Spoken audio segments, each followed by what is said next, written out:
జయ జయ జగదేకనాథ శంభో ప్రకృతి మనోహర నిత్యచిత్ స్వభావ అపగత కలుష ప్రపంచవాచామపి మనసో పదవీం అతీతతత్వా నమః శివాయ సాంబాయ శాంతాయ పరమాత్మనే మృత్యుంజయాయ రుద్రాయ మహాదేవాయ తే నమః సచ్చిదానందరూపాయ విశ్వోత్పత్యాదిహేతవే తాపత్రయ వినాశాయ శ్రీకృష్ణాయ నమో నమః. పరమ పావనమైన కార్తీక మాసం అన్ని శాస్త్రముల యందు కూడా అత్యంత మహిమాన్వితంగా ముఖ్యంగా ఆధ్యాత్మిక సాధనలకు అనువైన మాసంగా చెప్పబడుతూ ఉన్నది. ఈ కార్తీక మాసంలో వివిధ దేవతారాధనలకు ప్రాధాన్యం ఉన్నది. కార్తీకం అనగానే మన వారందరికీ శివారాధనలు గుర్తొస్తాయి. కానీ కార్తీకం శివారాధనకి మాత్రమే కాదు, సర్వదేవతారాధనకి అత్యంత ముఖ్యమైనది.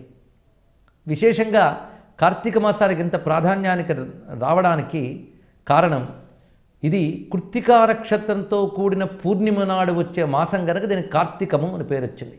కృత్తికా నక్షత్రం అగ్ని నక్షత్రం. కృత్తికాది భరణ్యంత నక్షత్రేష్ట్యర్చితోదయ అని అమ్మవారి నామాల్లో ఒకటి చెప్తున్నారు. ఇక్కడ అంటే నక్షత్రేష్టి అని వేదముల యందు ఒకటి చెప్పబడుతున్నది. ఈ నక్షత్ర ఇష్టి అంటే యజ్ఞం. నక్షత్ర దేవతలను ఉద్దేశించి చేసిన యజ్ఞాన్ని నక్షత్రేష్టి అంటారు. ఈ నక్షత్రేష్టిలో ఏ నక్షత్రంతో ప్రారంభిస్తారు అంటే మామూలుగా మనం నక్షత్రాలు లెక్క పెట్టేటప్పుడు అశ్వినితో మొదలు పెడతాం. కానీ ఈ నక్షత్ర ఇష్టిలో మాత్రం అంటే యజ్ఞములో మాత్రం మొదటి నక్షత్రం కృత్తికా నక్షత్రం. కృత్తికా నక్షత్రంతో ప్రారంభించి భరణి వరకు నక్షత్రాల వరుస చెప్తారు. అందుకే కృత్తిక యజ్ఞ సంబంధంగా ప్రథమ నక్షత్రం. పైగా కృత్తిక అగ్ని నక్షత్రం అంటారు. అగ్ని అంటేనే యజ్ఞాగ్ని. అందుకే యజ్ఞాగ్ని రూపుడై లోకాన్ని అనుగ్రహించడానికి వచ్చిన దేవసేనాపతి కూడా కృత్తికా నక్షత్రంలో ఉత్పన్నుడయ్యాడు సుబ్రహ్మణ్య స్వామి. అందుకే కృత్తికా నక్షత్రం యజ్ఞ సంబంధమైన నక్షత్రం గనక కృత్తికా నక్షత్ర పూర్ణిమతో కూడినటువంటి ఈ మాసంలో ఏ ఆరాధన చేసినా అది ఒక మహాయజ్ఞం అవుతుంది. ఎందుకంటే యజ్ఞము ద్వారానే సర్వదేవతలు తృప్తి చెందుతారు. అగ్నిముఖావే దేవాహ అని శాస్త్రవాక్యం. యజ్ఞాగ్ని ద్వారానే సర్వదేవతలు తృప్తి చెందుతారు గనక యజ్ఞాగ్నికి సంబంధించిన నక్షత్రంతో కూడిన ఈ మాసంలో సర్వదేవతల్ని తృప్తిపరచగలిగేటువంటి మహిమ దాగి ఉన్నది. అందుకే కార్తీక మాసం ఒక్కటి నియమబద్ధంగా పాటించగలిగితే సంవత్సరమంతా సర్వదేవతల్ని ఆరాధించినటువంటి ఫలితం లభిస్తుంది అని శాస్త్రం చెప్తున్న వాక్యం. ముఖ్యంగా కార్తీకంలో వారయజనం శ్రేష్టం అని శివపురాణం చెప్తున్నటువంటి మాట. వారయజనము అంటే ఒక్కొక్క రోజుకి ఒక్కొక్క గ్రహదేవత అధిదేవత ఉంటారు. ఆ అధిదేవతను ఉద్దేశించి ఆ వారము నాడు పూజించాలి. అలాగ కార్తీక మాసంలో వచ్చేటువంటి మొత్తం 4 వారములు అంటే 4 ఆదివారాలు కానీ 4 సోమవారాలు కానీ ఒక్కొక్కప్పుడు 5 వారాలు కూడా వస్తుంటాయి. ఒక్కొక్క రోజుకి ఒక్కొక్క ప్రత్యేకత ఉన్నది. అందుకే భారతీయ సంస్కృతిలో భగవంతుడు ఒక్కడైనా ఆయన అనేక దేవతల రూపంతో లభిస్తున్నాడు. ఎందుకంటే ఒక్కొక్క అనుగ్రహానికి ఒక్కొక్క దేవతా రూపం. ఇవన్నీ ఒకే పరమేశ్వరుని స్వరూపాలు. ఆదివారానికి సూర్యుడు గ్రహదేవత, అధిదేవత శివుడు. అదేవిధంగా సోమవారానికి చంద్రుడు గ్రహదేవత, అధిదేవత గౌరీదేవి. మంగళవారానికి కుజుడు గ్రహదేవత, అధిదేవత సుబ్రహ్మణ్య స్వామి. బుధవారానికి బుధుడు గ్రహదేవత, అధిదేవత విష్ణువు. గురువారానికి బృహస్పతి గ్రహదేవత, బ్రహ్మదేవుడు అధిదేవత.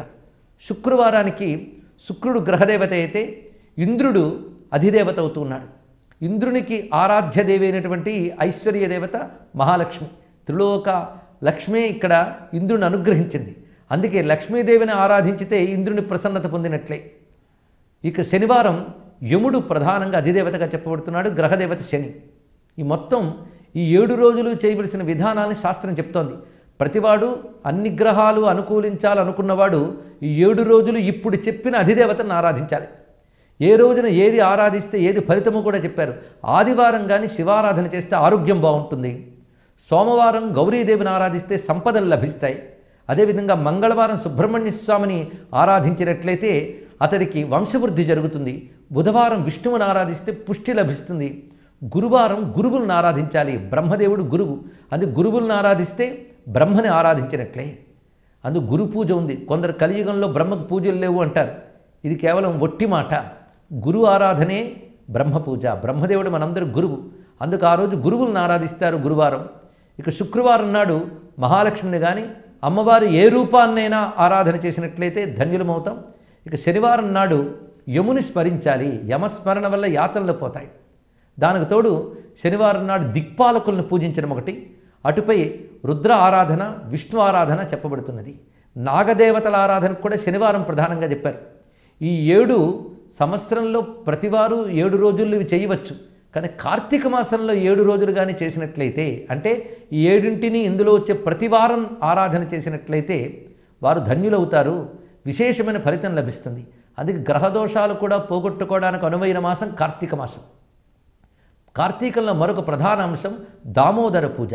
కార్తీక దామోదర అంటారు. కార్తీక మాసంలో ఏ పూజ చేసినా కార్తీక దామోదర ప్రీత్యర్థం అని మనకు కనబడుతున్నది. ఎందుకంటే ఏకాదశి వ్రతాలు, శుక్ల ఏకాదశి వ్రతాలు పాటించేవాళ్ళు మార్గశీర్ష ఏకాదశి నుంచి పాటిస్తారు ఆ వ్రతాన్ని. ఏకాదశి నాడు ఉపవసించడం, ద్వాదశి నాడు విష్ణు పూజ చేసి పాలన చేయడం అనేది విధి. అలా మార్గశిర శుక్ల ఏకాదశి నాడు ప్రారంభిస్తే ఆ సంవత్సర వ్రతం కార్తీక శుద్ధ ఏకాదశికి పూర్తవుతుంది. అప్పుడు ఒక్కొక్క మాసంలో విష్ణువుని ఒక్కొక్క పేరుతో ఆరాధిస్తారట.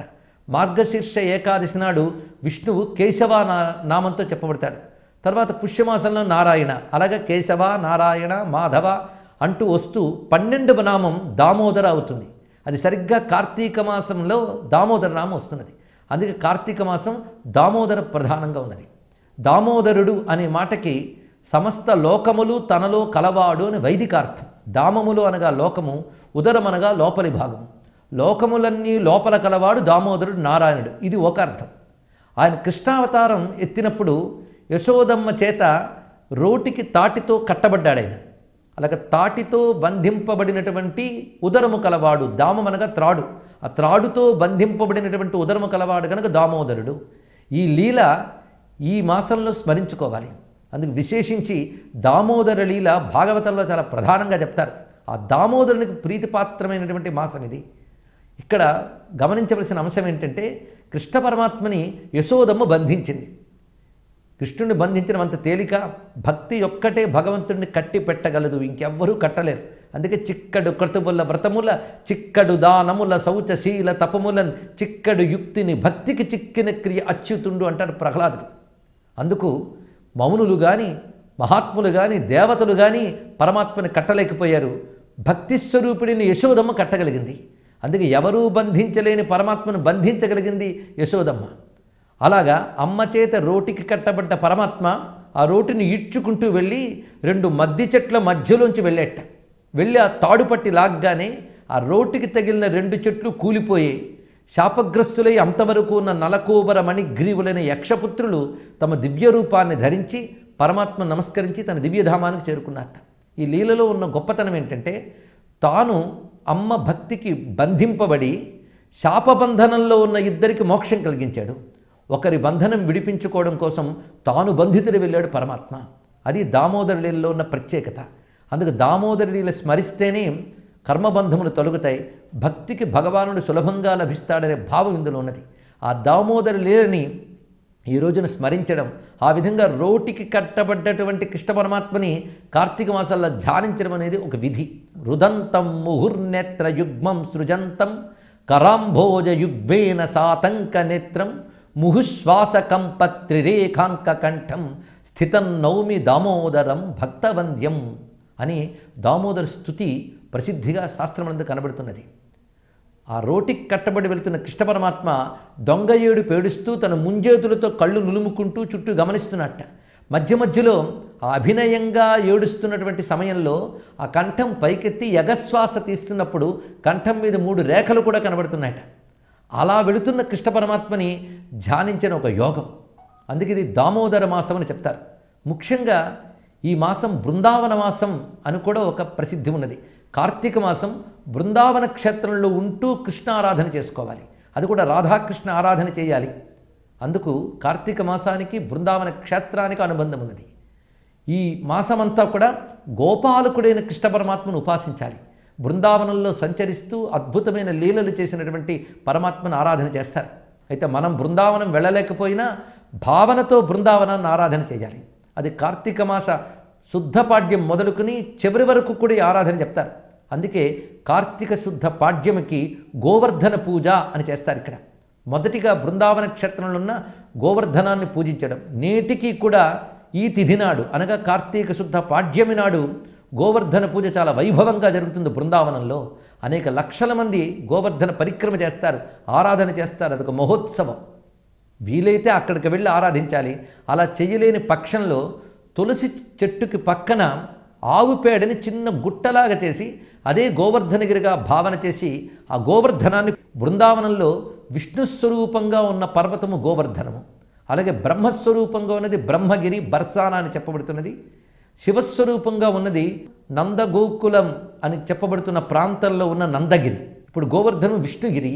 ఆ గోవర్ధన స్వరూపంతోనే గోపాలకులు ఇచ్చిన ఆహారములన్నీ స్వీకరించాడు నారాయణుడు. అందుకు గోవర్ధనం విష్ణు స్వరూపము. అలా గోవర్ధనాన్ని పూజిస్తారు ఈ పాడ్యము నాడు. అక్కడి నుంచి మొత్తం మాసమంతా కూడా గోపాలక వ్రతం అంటే గోపాలకృష్ణ ఆరాధిస్తారు. పైగా గోవర్ధనగిరిధారి తత్వం కూడా ఈ మాసంతో అనుబంధం కలిగి ఉన్నది. గోవర్ధనగిరిని ఎత్తి మొత్తం నందవ్రజాన్ని కాపాడాడు కృష్ణ పరమాత్మ. ఆ గోవర్ధనగిరిని ఉద్ధరించిన కృష్ణమూర్తి తన యొక్క పూర్ణతత్వాన్ని ప్రకటించాడు ఆ లీలలో. అందుకే గోవర్ధనగిరిని ఉద్ధరించిన తర్వాతే కృష్ణ పరమాత్మకు గోవింద పట్టాభిషేకం చేశారు. అందుకే గోవిందోపాసన అనేది ఈ మాసంలో అత్యంత ప్రాధాన్యాన్ని సంతరించుకున్నది. కేవలం 7 ఏళ్ల బాలుడుగా ఉన్న పరమాత్మ అవలీలగా గోవర్ధనగిరి పర్వతాన్ని ఎత్తి పట్టుకున్నాడు ఒక చేత్తో. ఇంకొక చేతిని తన నడుంపైన ఉంచుకుని అవలీలగా వ్యత్యస్త పాదార విందుడే నిలబడ్డాట. అంటే పాదం మీద పాదం పెట్టి నిలబడ్డాడు. చుట్టూ గోవులు గోపకులు అందరూ చేరారు. మొత్తం 7 అహోరాత్రులు నిద్రాహారాలు లేకుండా కృష్ణ పరమాత్మ యొక్క అద్భుతమైన దివ్యమంగళ విగ్రహాన్ని చూస్తూ ఆనందంగా గోవులు గోపకులు గోపికలు అందరూ పరవశంగా గడిపేట. ఏ ఒక్కరికి ఆకలి దప్పికలు లేవు. అన్నపానాలు లేకపోయినా ఆకలి దప్పికలు ఎందుకు లేవయ్యా అంటే గోవర్ధనగిరిని పట్టుకున్న కృష్ణ పరమాత్మను చూస్తూ ఆయన సమీపంలో ఉండడం వల్ల వాళ్ళకి ఆకలి దప్పికల బాధే లేదు. శరీరం పుష్టిగా ఉందిట. ఎందుకంటే కృష్ణుడు అమృతావతారుడు. శ్రవణమనోనయనామృతావతార అంటారు లీలాశకులు. అమృతావతారుడు గనక అమృతస్వరూపుడైన కృష్ణుని చెంత ఉండగానే అమృత శక్తి వాళ్ళలో ప్రసరించి అందరూ ఆనందితులు పుష్టి పొందారట. అంతవరకు రాళ్ల వర్షాన్ని కురిపిస్తున్నటువంటి ఇంద్రుడు 7 పగళ్ళు 7 రాత్రులు కురిపించాడు. అయినప్పటికీ కృష్ణ పరమాత్మ గోవర్ధనగిరిని ఛత్రీకృత గిరిరాజే అని చెప్పినట్లుగా గొడుగులాగా ఎత్తి పట్టుకుని అందరినీ కాపాడాడు. కొండ గొడుగుగా గోవులగాచిన కొండుక శిశువుకు గొబ్బిళ్ళు అంటాడు అన్నమయ్య. అలా గోవర్ధనగిరిని గొడుగులా ఎత్తి కాపాడాడు పరమాత్మ. 7 రోజులు రాళ్లవాన కురిపించిన ఇంద్రుడు విసిగిపోయాడేమో కానీ పరమాత్మ ఇంత రక్షిస్తూ విసుగనేది లేదు. అందుకు బాధించే దుష్టశక్తులు విసిగిపోవాలి, కానీ రక్షించే పరమాత్మ మాత్రం ఎప్పుడూ విసుగుదలలేదు ఆయన కారుణ్యానికి. అలాంటి కరుణతో కాపాడాడు. అందుకే దామోదర లీల ఈ గోవర్ధనగిరి లీలకి ఈ కార్తీక మాసానికి చాలా ప్రాధాన్యం ఉన్నది. అందుకే అగ్ని నక్షత్ర ప్రధానమైనటువంటి ఈ కృత్తికా మాసంలో పూర్తిగా శివారాధనకు కూడా అంత ప్రాధాన్యం చెప్తారు. అందుకే శివుని ఉద్దేశించి మాసమంతా నక్తవ్రతములు చేయడం కనబడుతుంటుంది. మాసమంతా చేయలేనప్పుడు కార్తీక సోమవార వ్రతములు అత్యంత ప్రధానంగా చెప్పారు. ఇక్కడ సోమవారం గౌరీదేవికి ప్రాధాన్యమని చెప్పుకున్నాం. గౌరీదేవి ఎప్పుడైనా సరే శివునితో కలిసి పూజింపబడుతుంది. అందుకే భవానీం భవపత్నీం నమోస్తుతే అని భాగవతం చెప్తోంది. ఇక్కడ భవపత్నీం శివునితో ఉన్న పార్వతీదేవిని ఆరాధన చేయాలి. అందుకే శివపార్వతుల్ని సోమవారం ఆరాధన చేయాలి. ఎవరైతే సోమవార వ్రతముల యందు నక్తము చేసి శివారాధన చేసి ఆ రాత్రి శివునికి నివేదించిన ఆహారాన్ని స్వీకరిస్తారో వారికి మానసికమైన అశాంతులు తొలగి అరిష్టాలు తొలగి శాంతిగా ఉంటారని చెప్తున్నారు. అదేవిధంగా కార్తీక మాసంలో తులసి ఆరాధన అత్యంత ప్రధానం. ఎందుకంటే తులసి అందుకు తులసీవనానికే బృందావనం అని పేరు.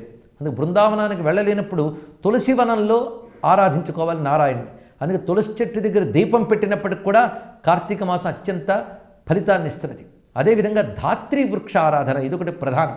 కార్తీక మాసంలో ఉసిరిక చెట్టుని విష్ణు స్వరూపంగా భావన చేసి ఆరాధించడం.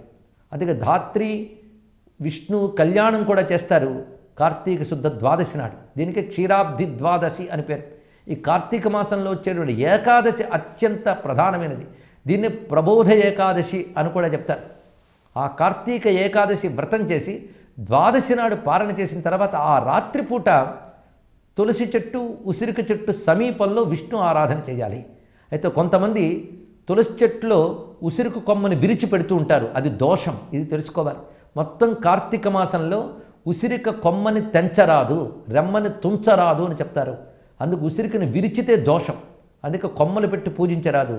ఉసిరిక చెట్టు వద్ద విష్ణు ఆరాధన చేయాలే తప్ప ఆ కొమ్మను తెచ్చి చెట్టుని భావించడం కూడదు. ఈ ధాత్రి పూజ చేసేటప్పుడు ఆ ధాత్రి వృక్షానికి ఆ సాయంకాలం చీకటి ఎక్కకుండానే, అంటే సూర్యాస్తమయం కాకుండానే నీళ్లు పోయాలి. ఆ నీళ్లు పోసేటప్పుడు దామోదర నివాసాయై దేవ్యై ధాత్ర్యై నమోస్తుతే సూత్రేణానేన బధ్నామి సర్వదేవ నివాసిని. నీళ్లు పోసిన తర్వాత ఒక సూత్రం అనగా తాడు తీసుకుని దాని పసుపు రాసి ధాత్రి వృక్షానికి కానీ కడితే ఆ కట్టిన వారికి రక్ష లభిస్తున్నదని చెప్తున్నారు. అదేవిధంగా ధాత్రి మూలంలో నీళ్లు పోయడం వల్ల వాళ్ళ పూర్వీకులకి అక్షయమైన జలం లభించి వాళ్ళు ధన్యులవుతారని చెప్తున్నారు. ఇది కూడా చాలా ముఖ్యమైన అంశం, పితృదేవతను తృప్తిపరిచే అంశం కూడా కనబడుతున్నది. ఈ ధాత్రీదేవి లక్ష్మీనారాయణల కళలతో తేజరిల్లుతూ ఉంటుంది. ఎప్పుడైనా సరే దేవతా వృక్షం, కానీ కార్తీక మాసంలో ఇది మరింత విశేషం. ఇక్కడ నారాయణుడు సన్నిహితుడై ఉంటాడు ఈ వృక్షం నందు కార్తీక మాసంలో అంటారు శాస్త్రం. అందుకే ధాత్ర్యై నమః, శాంత్యై నమః, మేధాయై నమః, కాంత్యై నమః, ప్రకృత్యై నమః, విష్ణుపత్న్యై నమః, మహాలక్ష్మ్యై నమః మొదలైన నామాలతో ధాత్రి వృక్షాన్ని పూజించి ఆరాధన చేస్తారు. అంతేకాదు కార్తీక మాసంలో వనభోజనాలు అని చెప్తారు. ఇవి కేవలం విందు భోజనాలు కాదు, దీనికి ఒక పద్ధతి ఉంది. అది ధాత్రి వృక్ష మూలంలో భగవద్ ఆరాధన చేసి ఆయనకు నివేదించిన పదార్థాలని పవిత్రమైన మనస్సుతో ప్రసాదంగా అందరూ స్వీకరించాలి. అంతేగాని కేవలం పిక్నిక్కుల్లా చేసుకోవడం కాదు కార్తీక వనభోజనాలు. వాటికి భగవత్ అనుగ్రహం కానీ దైవబలం కానీ ఉండదు. అందుకే పద్ధతిగా చేయవలసినది వనభోజనములు. అదేవిధంగా కార్తీక మాసంలో నూతనమైన తులసి వృక్షాలను ఆరోపణ చేస్తారు, అది చాలా ప్రధానమైనది. అంతేకాదు తులసి ఆరాధన కూడా కార్తీకంలో ముఖ్యంగా చెప్తారు. అది తులసి మాలల్ని కొత్తగా ధరించడం కూడా ఈ కార్తీక మాసంలో విశేషం. ముందు ఆ మాలను పూజ చేసి సర్వపాపక్షయ ద్వారా శ్రీ దామోదర ప్రీత్యర్థం అని చెప్పి తులసి ధారణ చేయాలి. ఆ తులసి రక్షిస్తుంది. ఎందుకంటే తులసి కాష్టము అనగా ఎండిపోయిన తులసి పుల్ల తీసుకుని గంధం అరగదీసి ధరించినట్లయితే అది శరీరానికి రక్ష, దుష్టశక్తి నుంచి కాపాడుతుంది, ఐశ్వర్యప్రదాయకమని కూడా శాస్త్రం చెప్తున్న అంశం. కార్తికేతు కృతా దీక్ష రుణాం జన్మ విమోచని అని చెప్పారు. ఇక్కడ కార్తీక మాసంలో దీక్షా స్వీకారం చేసినట్లయితే జన్మబంధముల నుంచే విడుదల కలుగుతుంది, ఇహంలో సుఖశాంతులు లభించడమే కాకుండా అంత్యములో మోక్షం లభిస్తుందని కూడా శాస్త్రం చెప్తున్నది. ఆ తులసి శక్తి విశేషం అది. అదేవిధంగా దీక్షా మాసంలో ఇటు శివమంత్రములు కానీ అటు శక్తి మంత్రములు కానీ ఇంకోవైపు పవిత్రమైనటువంటి విష్ణు మంత్రములు కానీ ఈ మాసంలో స్వీకరించి జపించితే మరింత ఫలితం లభిస్తున్నది. అందుకే కార్తీక మాసం దీక్షా మాసంగా గ్రహించాలి. అంతేకాదు కార్తీక మాసం సుబ్రహ్మణ్యునికి ప్రీతిపాత్రమైన మాసం కూడా. సుబ్రహ్మణ్యుడే యజ్ఞమూర్తి, పైగా కృత్తికా నక్షత్రం ఆయనది. కృత్తికా నక్షత్రంతో కూడిన కార్తీకం ఆయనకు సంబంధించిన మాసం. అందుకే కార్తీక పూర్ణిమకు విశేషమైన ప్రాధాన్యం ఉన్నది. ఆ రోజు కుమార దర్శనం అని కూడా పేరున్నది. అంటే కుమారస్వామిని దర్శించడానికి సర్వదేవతలు వెళ్తారట. సర్వదేవతాత్మకుడుగా సుబ్రహ్మణ్యుడు ప్రకాశిస్తుంటాడు. అందుకే ఈ మాసమంతా సుబ్రహ్మణ్యారాధన విశేషం. ప్రత్యేకించి కార్తీక పూర్ణిమ నాడు సుబ్రహ్మణ్యారాధన చెప్తారు. కార్తీక శుద్ధ ఏకాదశి నుంచి పూర్ణిమ వరకు భీష్మ పంచక వ్రతము అని పేరు. ఇక్కడ ఈ 5 రోజులు నియమబద్ధంగా ఉంటే కార్తీక మాసమంతా సాధన చేసిన ఫలితం లభిస్తుంది. అందుకే కార్తీక స్నానములు మొత్తం మాసమంతా చేయలేని వాళ్ళు ఈ 5 రోజులైనా చేయాలని ప్రధానంగా చెప్తారు ఇక్కడ. అందుకు 5 రోజుల పాటు ఆ భీష్మ పంచక వ్రతాన్ని పాటించాలి. అలాగే కార్తీక మాసంలో సుబ్రహ్మణ్య యొక్క మరో రూపమైన సర్పాలకు కూడా ఆరాధన ఉన్నది. అందుకే నాగుల చవితి అనేటువంటి విధానం కూడా ఇక్కడే కనబడుతున్నది. ఇక దీపావళి దాని ముందు రోజు యమ పూజ అని చెప్పుకున్నాం. ఆ యముని పూజ పరిసమాప్తి చెందడం కూడా కార్తీక శుద్ధ విధేయనాడు ఉన్నది. అది భగినీ హస్త భోజనం అని చేస్తారు. యముడు తన సోదరి అయిన యముని ఇంటికి వెళ్ళి భోజనం చేస్తాడట ఆ రోజు. అందుకే సోదరి వద్దకు వెళ్ళి సోదరుడు భోజనం చేయడం అనేది కూడా అప్పుడు కనబడుతున్నది. దీన్ని బట్టి సోదర సంబంధం అనేటువంటిది ఎంత గొప్పదో ఆ రోజున కనబడుతున్నది. అందుకే భారతీయ సంస్కృతిలో ఉన్న పర్వదినాల్లో ఒకవైపు దైవత్వం, మరొక వైపు జ్యోతిష్శాస్త్ర రహస్యాలు, మరొక వైపు సామాజిక కుటుంబ అనుబంధాలు కూడా కనబడతాయి. అందులో భాగంగానే అందరూ కలిసి ఆలయాలకు వెళ్ళడం, దీపాలు వెలిగించడం ఇవన్నీ ప్రశస్తిగా కనబడుతూ ఉంటుంది. ఇది ఒక సామాజిక అనుబంధాన్ని కూడా తెస్తున్నది. అలా కుటుంబాల్లో అన్నదమ్ములు, అక్క చెల్లెళ్ళు వీళ్ళ ఆత్మీయతలు కూడా కనబడుతూ ఉంటాయి. అలాగా ఒక అనుబంధాల్లో దివ్యత్వాన్ని, దివ్యత్వంతో అనుబంధాన్ని పదిలపరచగలిగేటువంటి కొన్ని మంచి సంస్కారాలు భారతీయుల పర్వదినాల్లో కనబడతాయి. అలాంటివి కార్తీక మాస భగినీ హస్త భోజనంలో మనకు కనబడుతున్న మరొక అంశం. మొత్తంగా కార్తీక మాసంలో ప్రతి తిథికి ప్రాధాన్యత కనబడుతున్నది. పైగా లక్ష పూజ అనేది కార్తీక మాసంలో మరింత విశేషంగా చెప్తున్నారు. దీన్ని లక్షపత్రి పూజ అని చేస్తుంటారు. బిల్వదళాలు లక్ష తెచ్చి పూజించడం, తులసి దళాలతో పూజించడం, ఇవన్నీ కూడా శాస్త్రంలో చెప్పబడ్డాయి. బిల్వదళాలు లక్షపత్రి పూజ చేసినట్లయితే వాళ్ళకి ఐశ్వర్య ప్రాప్తి లభిస్తుంది. ఎందుకంటే భాస్కరీం బిల్వనిలయాం అన్నారు కదా. అందుకే ఐశ్వర్యానికి అధిదేవత లక్ష్మీదేవి. లక్ష్మీదేవికి ప్రీతిపాత్రమై లక్ష్మీ స్వరూపమైన వృక్షం బిల్వవృక్షం. అందుకే ఆదిత్యవర్ణే తపసోధిజాతో వనస్పతిస్తవ వృక్షోద బిల్వ అని శ్రీ సూక్తం చెప్తోంది. బిల్వము లక్ష్మీ రూపం. అందుకే బిల్వదళాలతో కానీ శివును ఉద్దేశించి లక్షపత్రి పూజ చేసినట్లయితే ఐశ్వర్యం లభిస్తుందని. అదేవిధంగా దూర్వాంకురములు లక్షతో గణపతిని ఆరాధన చేసినట్లయితే అరిష్ట శాంతి లభిస్తున్నది అని చెప్పారు.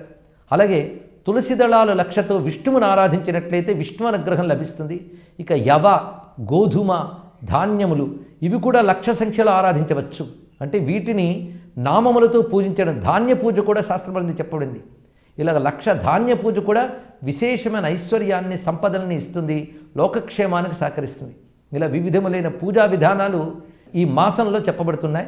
ఈ మాసంలో ప్రత్యేకతలు పూజలు, ధ్యానము, జపము, స్నానము, దీపము ఐదింటికి చాలా విశేషం ఉన్నది.